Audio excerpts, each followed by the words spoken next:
Dictation start होगा 5 second बाद। Start. Smartphone, tab या डिजिटल तकनीक के मानव मस्तिष्क पर प्रभाव की पड़ताल लगातार चलती रही है। यह एक बड़ा सवाल है कि आधुनिक तकनीक के ये तंत्र क्या हमारी प्राकृतिक अक्षमताओं को प्रभावित करने लगे हैं।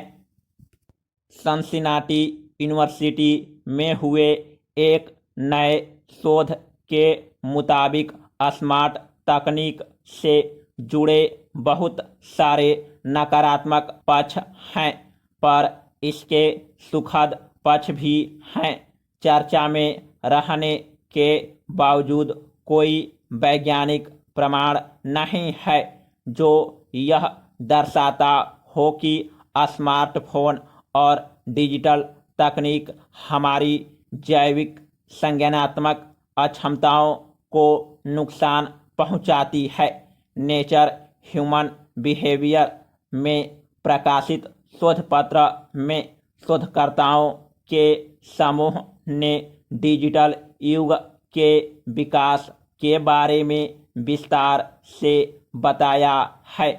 यह देखना महत्वपूर्ण है कि स्मार्ट तकनीक कैसे हमारी सोच की पूरक बनती है, कैसे हमें उत्कृष्टता प्राप्त करने में मदद करती है। हम अपनी जैविक अक्षमताओं को जिस तरह से बदलना चाहे, इसमें स्मार्टफोन या डिजिटल तकनीक हमारा सहयोग करती है। यह पूरी तरह से हम पर निर्भर करता है कि हम तकनीक की मदद से खुद को कैसे ढालना या बनाना चाहते हैं। Paragraph change. तकनीकी आमतौर पर बाधक नहीं बन रही है, बल्कि सहयोग कर रही है। जैसे आपका स्मार्टफोन स्टेडियम का रास्ता जानता है, ताकि आपको नक्शा देखने या लोगों से मदद मांगने पूछने की ज़रूरत न पड़े। समय की भी बचत होती है और दिमाग कुछ और सोचने की स्थिति में होता है। हम 2021 में पेन और कागज के सहारे जटिल गणितीय समस्याओं को हल नहीं कर रहे और न फोन नंबर याद कर रहे हैं। कंप्यूटर, टैबलेट और स्मार्टफोन सहायक के रूप में काम करते हैं। ये ऐसे उपकरण के रूप में काम करते हैं जो याद रखना, गणना करने और जानकारी सहेजने व ज़रूरत पड़ने पर उसे प्रस्तुत करने में अच्छे होते हैं। स्मार्ट तकनीक निर्णय लेने के कौशल को भी विकसित करती है। स्मार्टफोन कई तरह की तकनीक के इस्तेमाल की सुविधा देता है।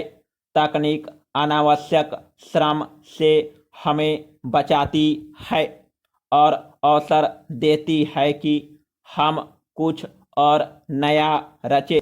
तकनीक चेतावनी भी देती है, आपको समय का पाबंद भी बनाती है, स्मार्ट बनने में आपकी सहायता करती है।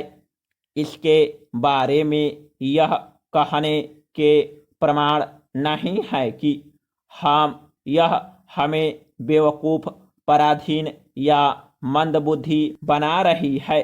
Paragraph change. ताज़ा शोध से पहले भी स्मार्टफोन तकनीक पर कई शोध हो चुके हैं।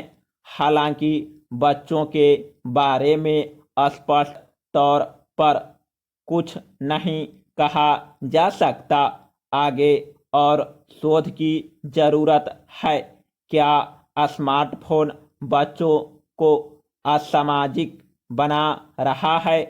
क्या वह उन्हें चिड़चिड़ा और अवसादग्रस्त बना रहा है? क्या स्मार्टफोन बच्चों की सक्रियता घटा रहा है? इसमें तो कोई शक नहीं कि स्मार्टफोन का अतिरेकी इस्तेमाल किसी के लिए भी नुकसानदेह हो सकता है। मानव व्यवहार और मानव मस्तिष्क पर स्मार्टफोन के प्रभाव की पड़ताल आगे गहराई से जारी रहनी चाहिए। ज़्यादातर डॉक्टर यह मानते हैं कि कम से कम सामान्य जीवन और नींद में यह दखल न दे तो ज़्यादा बेहतर है। मानव को तकनीक या स्मार्टफोन के सदुपयोग पर जोर देना चाहिए। दुरुपयोग किसी भी चीज़ का वर्जित है।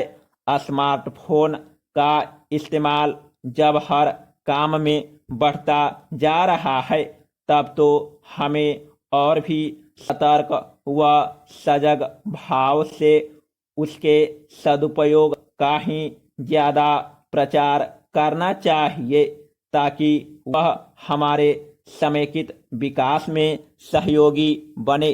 समाप्त।